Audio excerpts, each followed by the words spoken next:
जो है मैंने आपको ब्यूरो नौकरशाही के अर्थ परिभाषा के बारे में बताया, उनके कौन से विभाग हैं। मोटे तौर पर जो है ब्यूरोक्रेसी के बारे में जो है यही कहा जाता है कि ब्यूरोक्रेसी का अर्थ होता है नौकरशाही। नौकरशाही अर्थात अधिकारी तंत्र भी कह सकते हैं, जैसे मैंने ये सारी बात बताई कि अधिकारी तंत्र है या अधिकारी तंत्र है, या उसको हम लोक सेवक के रूप में या प्रशासक के रूप में भी मान सकते हैं। अब ये देखा जाता है कि नौकरशाही के ऐसे कौन से लक्षण है, कौन सी विशेषता है, लक्षण को या विशेषता को या सिद्धांत को या उनके गुण को। कई बार ये प्रश्न आता है कि नौकरशाही का अर्थ परिभाषा को बताते हुए उनके प्रमुख लक्षणों के बारे में बताइए। तो उनके प्रमुख लक्षण कौन कौन से है? पहला लक्षण है कार्यों का विभिन्नीकरण, अर्थात कार्यों को जो है अधिकारियों को जो है अलग अलग रूप में दायित्व दिया जाता है और वो दायित्व पूरी ईमानदारी के साथ पूरी कर्तव्यनिष्ठ के आधार अनुशासन के रूप में सरकार की जो भी जिस प्रकार की गाइडलाइन होती है उसी आधार पर जो है वो काम करने की कोशिश करते हैं और उनको इस प्रकार का अधिकार दिया जाता है, उनको इस प्रकार की अथॉरिटी दी जाती है, लीगल राइट दिया जाता है। कानूनी रूप में जो है वह उस कार्य को करने के बाद उसके पास क्या है, पावर है। ठीक है, तो उसी आधार पर जो है कार्यों का विभाजन होता है। कार्य का विभाजन तभी होगा जब जो भी नौकरशाही होगा, जो भी लोक सेवक होगा, जो भी कार्मिक काम कर रहा है वह कार्मिक अपना आप में क्या है, उसके पास इस प्रकार की क्वालिफिकेशन होती है, एबिलिटी होती है और कहीं ना कहीं उसके पास इस प्रकार का एक्सपीरियंस है, अनुभव है। उसी आधार पर जो है क्या करता है, उस डिपार्टमेंट में उस अधिकारी को अलग अलग रूप में उसको कार्य दिया जाता है कि आपका काम ये है, आपका दायित्व इस तरह का है, आपको इसमें ये काम करना है। तो उसी आधार पर जो है उनके कार्यों के अंदर उनका अपॉइंटमेंट होता है। ये किसमें होता है, नौकरशाही के अंदर। फिर दूसरी जो उनकी महत्वपूर्ण विशेषता है, पद के लिए योग्यता। अगर आप कोई लोक सेवक है, कार्मिक प्रशासक है, तो उसके लिए जिस पद पर वो बैठा हुआ उसके पास क्वालिफिकेशन होना चाहिए। अब जैसे मान लो कोई डॉक्टर है और उसके पास बीए की डिग्री है, तो क्या वो डॉक्टर बन सकता है? नहीं। क्या कोई जो जिसके पास इंजीनियरिंग की डिग्री है तो क्या वो डॉक्टर बन सकता है? या डॉक्टर कोई इंजीनियर बन सकता है या किसी अदर डिपार्टमेंट या फील्ड में जा सकता है? नहीं जा सकता। इसके लिए उनको जिस अकॉर्डिंग क्वालिफिकेशन की आवश्यकता होती है उसी आधार पर उसकी पद के रूप में उसकी नियुक्ति होती है, अपॉइंटमेंट होता है। तो उसके लिए क्या होता है, नौकरशाही के लिए, लोक सेवक के लिए पहली बात क्या होती है, उनके पास योग्यता होनी चाहिए, उनके पास क्या होना चाहिए, एबिलिटी होनी चाहिए, क्वालिफिकेशन के अकॉर्डिंग उसकी अपॉइंटमेंट होता है। तीसरी जो महत्वपूर्ण लक्षण है, कानून व नियम में अटूट विश्वास। यानी ये इस ब्यूरोक्रेसी में क्या होता है, नौकरशाही में क्या होता है कि उनका जो है कानून के प्रति, नियमों के प्रति, सरकार की जो भी जो नियम फॉलो होता है उसमें उस पर बहुत विश्वास होता है। ऐसा नहीं कि भाई उनके खुद पर विश्वास कर लिया और वो काम करना स्टार्ट नहीं। यानी जब तक जो है जो भी आदेश जारी नहीं होगा, जो भी नोटिफिकेशन नहीं होगा सरकार का, तब तक वो कोई भी काम आगे नहीं। यानी व्यक्तिगत उसके खुद के निजी तौर पे काम नहीं होता है, यानी एक पब्लिक फैक्टर के रूप में काम होता है, सरकार की गाइडलाइन के रूप में काम होता है और उसी आधार पर उनमें उनका विश्वास होता है, उन्हीं उसी के आधार पर उसकी अथॉरिटी होती है। फिर तीसरा जो नेक्स्ट जो उसका लक्षण है, प्रत्येक पद के लिए निर्धारित कानूनी श्रद्धा। यानी हर पद के लिए इस प्रकार की उनको निर्धारित किया गया है कि आपको जो है यही अधिकार है। ऐसा नहीं कि अपने खुद के अधिकार चले जाएंगे, खुद के पावर हो जाएंगे। यानी आपको ये बताया कि आप जो लीगल है उसी आधार पर आपको काम करना चाहिए। यानी अधिक मात्रा में किसी को अगर मान लो अगर आप जो है उस अधिकार को फॉलो करते हो या मन मर्जी से काम करने की कोशिश करते हो या किसी को दबाने की कोशिश करते हो, तो ये इस प्रकार का फॉलो जो है आपको जो है सरकार राइट नहीं देता है। तो इसके लिए क्या होता है कि भाई आपको इस प्रकार की कानूनी अथॉरिटी उसी आधार पर दी जाती है और उसी फील्ड में आपको काम करना पड़ता है। ये सारी बातें किसमें होती है, नौकरशाही में होती है।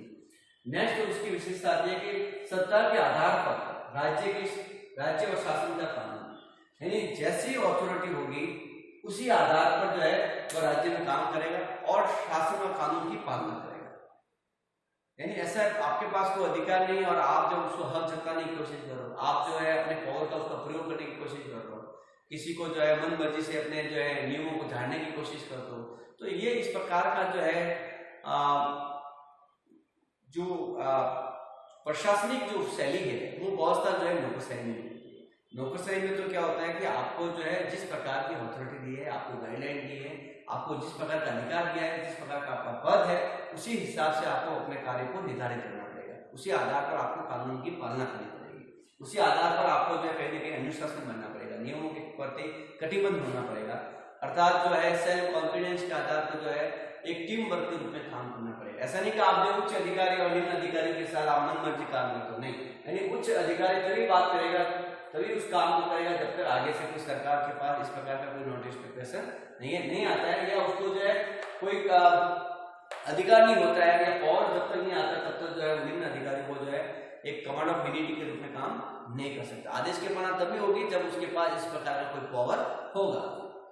नेक्स्ट जो है एक और विशेषता आती है कि भाई आजीविका या अर्जित करने वाला समूह, यानी ब्यूरोक्रेसी में जो आज जो इस प्रकार की एक सबसे बड़ी जो कमजोरी है, उन पर कई प्रकार के आरोप लगाए जाते हैं। कई ऐसे लोग अफसर होते हैं, अधिकारी होते हैं, कई ईमानदार भी होते हैं, लेकिन कोई बेईमानी भी होते हैं, और वो बेईमान की जगह अगर मान लो रिश्वतखोरी है या जो है कालाबाजारी है या व्हाइट मनी को इकट्ठा करने में जो है इस प्रकार के दाग लग जाते हैं, जिससे कारण क्या होता है कि कई बार ये देखा जाता है कि ये किसी विभाग के अंदर या दफ्तर अफसर के रूप में जो है अपनी मन मर्जी से जो पैसा ऐंठ लेते हैं, कई दुनिया भर के जो है हजारों लाखों या करोड़ों जो है गवर्न कर लेते हैं, कई योजनाओं को जो है वो जिस पैसा आता है उस पैसा को हड़प ले लेते हैं। तो ऐसी स्थिति में कई प्रकार से उन पर उंगली उठ जाती है कि भाई ये ऐसा पद है जो पैसे ऐंठने वाला पद माना जाता है, अर्थात ये रिश्वतखोरी के रूप में, बेईमानी के रूप में या व्हाइट मनी के रूप में या जो है कालाबाजारी के रूप में या गबन के रूप में जो है इन पर कई प्रकार के आरोप लग जाते हैं। ये किसमें आ जाता है? नौकरशाही के रूप में। फिर है पद सोपान क्रम का संगठन या अनुशासन, यानी इसमें जो है नौकरशाही में जो अधिकारी की जो श्रेणी आती है पद सोपान के रूप में, जैसे मैंने पहले बताया था कि इस प्रकार का पद सोपान होता है कि पहले जो होता है जैसे मान लो डीजी होता है, उसके बाद आईजी होता है, उसके बाद डीआईजी होता है, फिर उसके बाद एसपी होता है, फिर उसके बाद डीएसपी होता है, डीवाईएसपी होता है,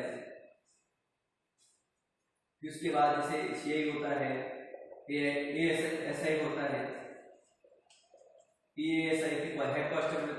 श्रेणियां जो है इस प्रकार की होती है। ठीक है, तो पद सोपान के रूप में इनको पावर दिया जाता है और पूर्णतया अनुशासन के रूप में, पूर्णतया जो है अपने ड्यूटी के रूप में काम करने का फॉलो होता है, यानी कमांड ऑफ यूनिटी एक टीम वर्क के रूप में उच्चतर से निम्नतर रूप के रूप में आदेश की पालना होती है। फिर उसके बाद जो है इसकी सबसे बड़ी मैंने पहले बताया कि लाल फीता है, यानी कहीं ना कहीं वैसे जो अधिकारी होगा उसको जो है विशेष प्रकार का अधिकार दिया जाता है, विशेष प्रकार का दर्जा दिया गया है, कहीं भी हर तरह से उनको फैसिलिटी दी जाती है, विशेष प्रकार का पावर होता है उनके पास, अथॉरिटी होती है, जैसे उनको लाल बत्ती भी मिलती है उनकी गाड़ी पे, तो ये हर एक को नहीं मिलती है। यानी जो अधिकारी होगा, जो लोक सेवक होगा, उनको जो है कहीं ना कहीं इस प्रकार का ट्रीटमेंट मिल जाता है, अर्थात एक लाल फीताशाही के रूप में उनको अथॉरिटी उनके पास होती है। किसके पास? नौकरशाही के पास। फिर है प्रशासनिक कार्यों में गोपनीयता, यानी जो भी काम काज होगा प्रशासन या संगठन के रूप में, लोक सेवक के रूप पब्लिक फैक्ट्री के रूप में जो काम होता है वो पूर्णतः गोपनीयता होती है। ऐसा नहीं कि उसको जो है ओपन रख दिया, खुला रख दिया, हर बात को जो है हर अपनी योजना को किसी दूसरे को बता दिया, ये इस प्रकार की जो व्यवस्था नौकरशाही में नहीं होती है, पूर्णतः गुप्त होती है, गोपनीय होती है। फिर है आज्ञा की एकता का सत्ता, सबसे इंपॉर्टेंट ये होता है कि नौकरशाही की सबसे महत्वपूर्ण विशेषता है आज्ञा की पालना, अर्थात कमांड ऑफ यूनिटी, आदेश की पालना होती है, यानी उस आदेश को पालना करनी ही पड़ेगी। जैसे डीजी जो है मुख्य जो निदेशक जो है आदेश देता है तो उसको सभी को फॉलो करना पड़ेगा। ऐसा नहीं कि भाई आप जो है एसपी जो है डीजी को आदेश दे रहे हैं, नहीं, यानी कहने की कुछ हमेशा आदेश जो है उच्चतर से निम्नतर के रूप में आदेश होता है। तो ये इस प्रकार की बहुत सारी विशेषताएं जो नौकरशाही में देखी जाती है। अब ये बात ये होती है कि भाई नौकरशाही कितने प्रकार है। वैसे मैक्स वेबर अलग अलग बताता है, मैक्स वेबर 3 प्रकार की नौकरशाही के बारे में वर्णन करता है, परंपरागत है, करिश्माई है या कानूनी रूप में मानता है। तो उसी प्रकार एम मार्क्स जो है वो 4 प्रकार के जो है नौकरशाही को विभाजित करता है। तो वो है पहली नौकरशाही है अभिभावक नौकरशाही, यानी एक गार्जियन के रूप में, या जो है जैसे ये व्यवस्था जो पहले पर्शिया और चाइना में जो है देखी जाती थी, इस प्रकार की नौकरशाही जो बहुत ही सबसे पुरानी है, ट्रेडिशनल के रूप में जो है इस प्रकार की व्यवस्था थी।